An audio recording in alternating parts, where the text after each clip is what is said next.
Singh has finished his schooling. What will happen once you pass your 10th standard? Yes, very nice turning point of life. You'll get into universities. And the best part about universities, you'll not be given all the subjects to study as you had in school. English, Kannada, Hindi, math, science, social, computers, so many subjects, right? But in university, it's like only you can choose of subjects of your choice. If you want to study science, you can take up subjects in science, commerce, arts, whatever comes in arts, you can take up. So here, he stepped in university. He's grown up now. So university people gave him one room. So when he was separated from his family, the friendship between his grandmother and Singh reduced, and moreover, grandmother would she was not talking to anybody more. She would always spend her time reciting prayers. That is, she would spend her time chanting. And moreover, when she had to relax, her relaxation was nothing but feeding the sparrows. While she sat in the veranda breaking the bread into little bits, hundreds of little birds collected round her, creating a veritable bedlam of chirrupings. Some came and perched on her legs, but she never shooed them away. It used to be the happiest half hour of the day for her. See now, Singh's grandmother also loves animals. It's clearly told to us that when a bird would come and sit on her leg, she never chased them away, but go away. She would make them sit, even if they were sitting on the leg, she would feed them with the bread because she loves them. So that's the reason they never flew away. And many, not 1, 2 or 3 birds, there were many birds who would come and sit around her to eat the bread provided by her. And that was the happiest half hour of the day. This means that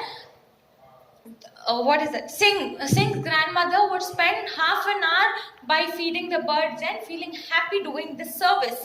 When I decided to go abroad for further studies, I was sure my grandmother would be upset. Yes, when you're close to somebody and you tell them you're going abroad and you'll be coming only after your studies, they'll feel sad. Because when you're attached to someone and leaving them all of a sudden, it's like disheartening. So here, when Singh told his grandmother, I'm going abroad for my studies, grandmother would surely feel upset now. I would be away for 5 years, and at her age, one could never tell. But my grandmother could. She was not even sentimental. She came to leave me at the railway station, but did not talk or show any emotion. Yes, now if you have to come up in your life, you need to lose something to gain something. Yes. So now it is really upsetting for the grandmother to leave his grandson away for 5 years. But still, she never showed any emotion. Neither she shed a tear. Rather, she went along with him to the railway station. Her lips moved in prayer. Her mind was lost in prayer. Her fingers were busy telling the beads of her rosary. So Singh is telling that grandmother almost spent her time in prayers. She was a very devoted person. Silently she kissed my forehead when I left. I cherished the moist imprint as perhaps the last sign of physical contact between us. So now Singh is telling that before I could leave, I could board the train, grandmother kissed me on my forehead, and this was the last physical contact. This was the last time my grandmother could show her love to me. But that was not so. After 5 years, I came back home and was met by her at the station. 5 years got over. He finished his studies. He is back to home. And now, grandmother went to pick him up again. She did not look a day older. She still had no time for words. And while she clasped me in her arms, I could hear her reciting her prayers. So now grandmother has gone to pick Singh, and still she is not changed in the sense she is still the same. There were no changes in her, and moreover, when he went and hugged his grandmother, he could hear that grandmother was reciting the prayers. Even on the first day of my arrival, her happiest moments were with her sparrows, whom she fed longer and with frivolous rebukes. So here, Now, Singh is telling that even though 5 years have passed, I couldn't find any change in my grandmother, because the happiest hour for grandmother was feeding the birds only, and there was no change in this. In the evening, a change came over her. She did not pray. She collected the women of the neighborhood, got an old drum, and started to sing. Now something's gone wrong. Grandmother, instead of reciting prayer, she called all the old ladies of in the surrounding neighborhood, and she started to sing songs with an old drum. For several hours, she thumped the sagging skins of dilapidated drum and sang of the homecoming of the warrior.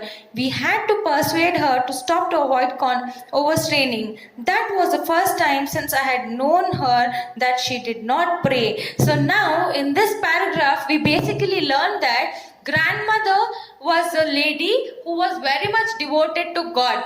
So every time she would spend her time reading those prayers, which we basically do as zikr. Yes, so here grandmother was constantly with her rosary, and her lips moved continuously without any stop. And all of a sudden, now what she's done, instead of spending time reciting prayers, she's called those ladies and she started to beat that old drum, and she started to sing songs. The drum is not the bigger one, which we call in Hindi we call it a dhol. So that is how old ladies sit and sing songs, by playing with the drums. The next morning, she was taken ill. Now grandmother has fallen ill. She's sick. It was a mild fever, and doctor told us that it would go. But my grandmother thought differently. She told us that her end was near. Yes, if you're very scared, right? If something happens to the old person, they are very scared, and even we get scared because of that. Now grandmother is ill, and when the doctor was called home, he treated, he checked he diagnosed the patient very well, and he told it's just a mild fever, it will go away if you take the tablets. But now grandmother thought it's the end of her life.